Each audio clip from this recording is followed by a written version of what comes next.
This is the Thoughts from a Page podcast, where I interview authors about their latest works. My name is Cindy Burnett, and I love to talk about books. For more book recommendations, check out my website, thoughtsfromapage.com, and follow me on Facebook and Instagram at Thoughts From a Page, and on Twitter at Burn555555. I want to say thanks to Kathleen West, author of Minor Dramas and Other Catastrophes and the upcoming Are We There Yet?, and Andrea Jones of Chat Mom for recently highlighting my podcast on social media. I greatly appreciate their helping me spread the word about this show. Today, I am interviewing Eliza Jane Brazier about her book, If I Disappear. Eliza is an author, screenwriter, and journalist. This is her adult debut, and she currently lives in Los Angeles, where she is developing If I Disappear for television. I hope you enjoy our conversation. Welcome, Eliza. How are you today? I am very good. How are you? I'm doing equally well. Why don't we start out with you just talking a little bit about If I Disappear, telling me the basic synopsis. Okay, so If I Disappear is the story of a woman who is kind of like an obsessive fan of a true crime podcast. Her life is kind of not really going the way that she wants. She feels kind of adrift, like she's sort of like recently divorced, like she's lost her job. She doesn't really know where she belongs in the world. So she's like a little lost herself. And then the host of the podcast that she is such a huge fan of vanishes. And she kind of sees herself in this person. She feels like this is someone that she knows, like someone who's like a close friend. And so she investigates the host's disappearance, like using all of the knowledge she has garnered from listening to all these true crime podcasts. And she ends up in like this super like rural area of Northern California that's based on like a real place, and meets all these like kind of creepy people and is just trying to unravel this like mystery from there. Well, I'm dying to hear where you got your inspiration for it, both the true crime part and this ranch. So yeah, I mean, that's like, those are like the main elements that came together. So the first thing was probably the setting. So I used to live in London. I lived there for like 10 years and I was like married to an Englishman, and then he passed away. And so I ended up moving back to America and kind of had to like start over. And I had this idea, like, I was like, oh, why don't I go and like work at a dude ranch? Cause I used to ride horses. I was like, it'll be like a fun summer job, just something totally different. Like I thought it would be like really therapeutic in a way, like working with animals and in this kind of beautiful setting. Like I was there in the preseason. So already that's a little eerie because you're not with guests. I was kind of another employee and me out in the middle of nowhere. When you're like in isolation like that, you kind of really rely on the people around you to like keep you sane. And when the people around you are maybe kind of more dangerous, or it can be kind of scary. So it was like I was in this environment where people were telling these kind of wild stories, didn't know what was true or what wasn't. It was like this escalating sort of paranoia among the other, I guess, employees. And it was just this really crazy situation. And I only lasted there for like 6 weeks, when finally it got to the point where like lines were crossed and I was like, okay, this is now actually dangerous, so I better go. I left thinking, you know what, that wasn't what I thought it was going to be, but it's a really great setting for a book. But I definitely like took being in isolation, of kind of maybe being around people who you don't really know what's real and what isn't. So that was one element of it. And then the other element, like you said, was true crime. And I actually kind of got into true crime, I guess, right before I moved to the ranch. So right after my husband died, my husband actually, his death was like an unlawful killing. And we had to like go through this whole like coroner's court situation. And it was like really traumatic, like having to like kind of go through all of like what actually happened that sort of, I guess, led to his death. And in a weird way, it kind of replicated like a true crime story, right? I mean, I guess it really essentially was one. So I found that like I started like getting really into like watching like Dateline. When you go through like a traumatic thing like that, there's really no space for you in the world to like talk about it. People don't, it's scary. It's kind of dark. People don't really want to obviously like hear about that. The true crime community is like a safe space to kind of address those sort of things. Then I discovered like the true crime podcasts, like My Favorite Murder or like Crime Junkie. And then it just became almost a whole other thing, because I was introduced to these amazing women who talk about mental health, who are very like honest and open, and have created this really like kind of wonderful community. So I kind of got more like, I guess, involved in that kind of community. And I really wanted to sort of write a book about that. Well, that's all fascinating and must have just been horrific for you, not only to deal with your husband's death, but then to have it be a situation where you were thrown into all of the extra things around it and just for him to die that way. Yeah, no, of course. Yeah, absolutely. It was like a very like dark period, I would say. I mean, the thing with like stuff like that is it just takes time. And like when it happens, you don't think clearly, I think. So it really was just about like taking the time to like kind of try to like heal. And then eventually you get to the point where you can like think about maybe doing other things or like starting over, as they say. Right. Yes, exactly. And that's interesting that the true crime podcast or stories like Dateline were helpful. I guess maybe something that you could kind of identify with a little bit. Yeah, for sure. I mean, like I said, it's like there's really not like a lot of spaces where we can talk about stuff like that, like this bad stuff that happens, or even really like death. But that's, I think, one of the cool things about like that community is that I think that there is like a space for that. And they also, like I said, like My Favorite Murder, they talk about mental health all the time. And I think that that's part of like the draw for people in a way, because it's like a way to address like your own sort of fears or anxieties that you might have in the real world in a way that feels like safe and more controlled. I guess I'd never really thought about it that way. I'm not a true crime person at all. And I think it's kind of the flip side of that I don't want to know about a lot of those things because then I'd lay awake at night worrying about even more. But I know it's a huge draw and all sorts of stories and podcasts and books now. It seems like it's a very thriving market. Yeah, for sure. And I mean, I think like every sort of, I guess, fandom or community, it's like there are certain people that are drawn to it, and we're all, I think, kind of drawn to it for similar reasons. But that's like what our sort of like, I guess, like coping mechanism. And the cool thing about the community is that there's some of the most amazing, most giving people. Like there is like definitely an element of very empathetic people who maybe aren't as able to look away from these bad things that happen. No, it really is. Yeah, these people who will just come in and try to help with different crimes that haven't been solved or whatever it is. No, I agree with you completely. It's hard sometimes to put yourself in someone else's shoes. And I think instead for me, I would lie awake at night. Well, I love your format. I always enjoy creative formats. And I really liked the way your book was structured. How did you come up with that? Honestly, like a lot of it happened organically. Like it was pieces of like influences. So just listening to podcasts, I really wanted the voice of podcasts to come through.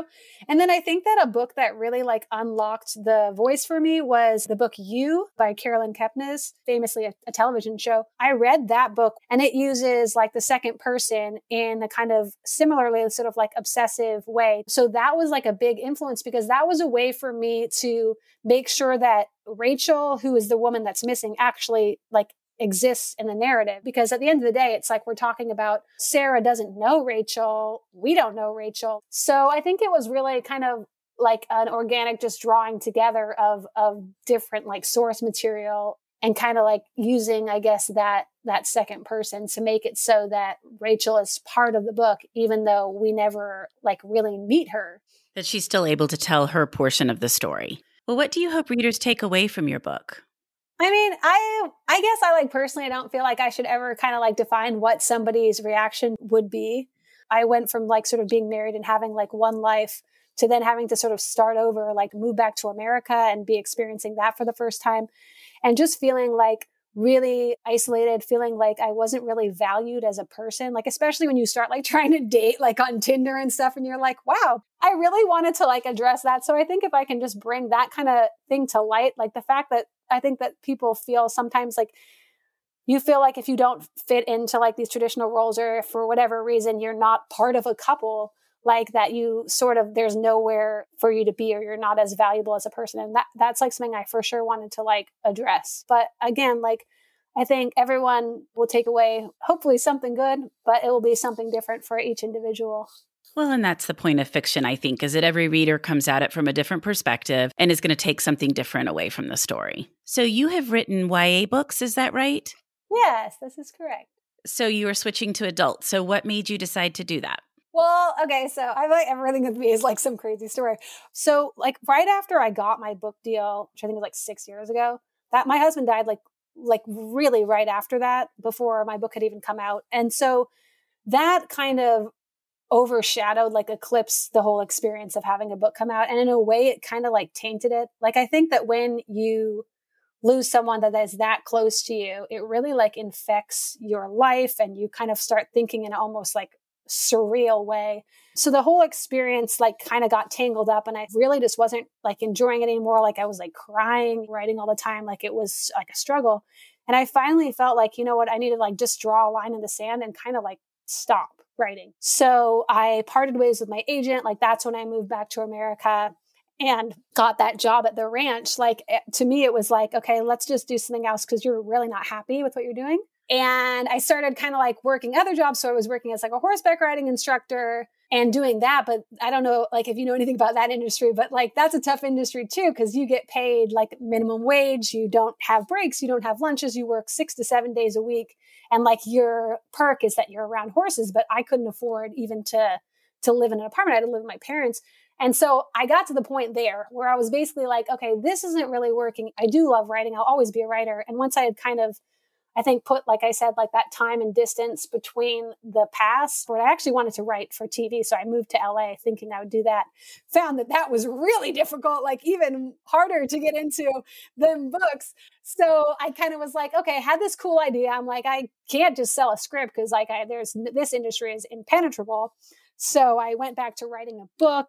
And that was obviously the book I wrote was If I Disappeared. And like the cool thing is too, like from this book, I've actually gotten to be able to work on a script for the book. So it kind of did like work out. I love covers and titles, and your cover is just wild. I mean, so cool. The second I saw it, I was like, I must read that book. So tell me how it came about. Okay, so I mean, I guess I shouldn't I don't want to go I guess too much into like the backstage, but like I agree with you. This is an awesome cover. They like hit it out of the ballpark. What happened is initially they kind of asked for kind of consultation. We came in with some ideas. They came back with an idea, and I was like, I didn't feel like it really represented the book, so we kind of pushed back on that, and then they came back with this. And we were like, oh yeah, that's it. So it was really cool, like in that way that they just like really made something so amazing. I feel like it's like a work of art. So it's something that I could obviously have never have even achieved. But it is interesting as well, like the way that it works, because there's so many different people that are important in cover consultation that we, I guess, don't always realize, like sales teams or like certain retailers, they have the biggest say because they know the best, really. I feel like we were lucky that we got something that like I love and they love. So that was really lucky. I do too. And like you said, it is like a work of art. And then the way they've got the title only on her part of the face, it's very clever. And it definitely stands out and is unique, but in a really great way. Yeah, I agree. Well, I know you're just in the process of getting this book out, but everybody always wants to know, are you working on anything else? Yeah, so I had like a 2-book deal with Berkeley. So I actually have already written my second book, and it is like a lot different. Like, because obviously like this has been a crazy year, right? So I thought I wanted to write something that was a little bit more like, I would say like funny. So it's kind of like more like of a comedic thriller. And I'll tell you, like the title of it is Good Rich People. And my like personal tagline, which I'm sure they won't use, but which I like to say is there aren't any. Okay, I am so curious about this book already. It sounds like it'll be a ton of fun to read. Yeah, no, it's like a really fun one. Like I've already sent it out to like one of my favorite authors for a blurb, and she like loved it. So I'm excited for that. That will be awesome. Well, I think it's interesting because you sit so long with something too. You're writing it and you're revising it and you're just working your way through it. And by the time you're done, you're probably like, I don't know whether this is good or not. 100%. So this one was crazy too, because I actually I worked all year, and this has been obviously a tough year for everyone. I didn't like the book that I had written for probably most of the year. I hated it. And I finally just said to my editor, look, I think we need to change this. And I'm changing the like premise, and this is the new premise, and I'm going to rewrite this book. And like I rewrote the whole book in like 5 weeks. Like I just like didn't have a day off. Like I just worked because it was so important to me to make sure this was something that I believed in too. So that was like it was an extra nice thing when someone liked it, because I really like didn't even know if it made sense. It was pretty far out, and it was really fast and furious. Oh, that sounds like so much fun, because I always like things that are a little different, not kind of the normal thing you see. So that sounds interesting. So I guess that will be out next year. Yeah, I think it's like exactly a year from now, probably. That seems to be the schedule that a lot of times the publishers like to work on. Yeah. Well, before we wrap up, would you like to tell me what you've read recently that you really liked? So one author that I really love is Andrea Bartz. This year she had a book called The Herd come out, which is about like women in like a sort of communal workspace. She's a very similar writer to like me, as in like me and If I Disappear. Like she sort of writes about like, I think she called it like the inherent noir of being a woman in the world today. The Girls Are Also Nice Here by Laurie, Flynn, Elizabeth is like this beautifully written, really sharp story about, I wouldn't say female friendship in general, just these particular kind of females. And then May Cobb's The Hunting Wives is another one that comes out in, I think in May. And it's like about like these, it's like a thriller about these like sort of like women in like Texas who are just kind of larger than life. And it's super fun. I've been seeing her name on Twitter more lately. A lot of people I follow, probably you and others, are liking her tweets because I have been seeing them. So I'll have to check that one out. Oh, yeah, for sure. Yeah, definitely. Well, thank you so much for joining me today, Eliza, on the Thoughts from a Page podcast. I really appreciate your time.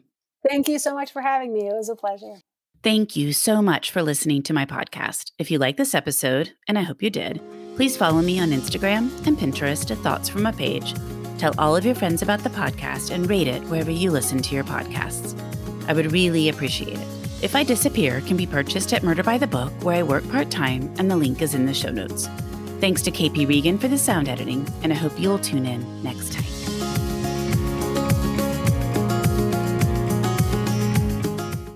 My name's Adam Sokol, and I'm the host of the Passions and Prologues podcast.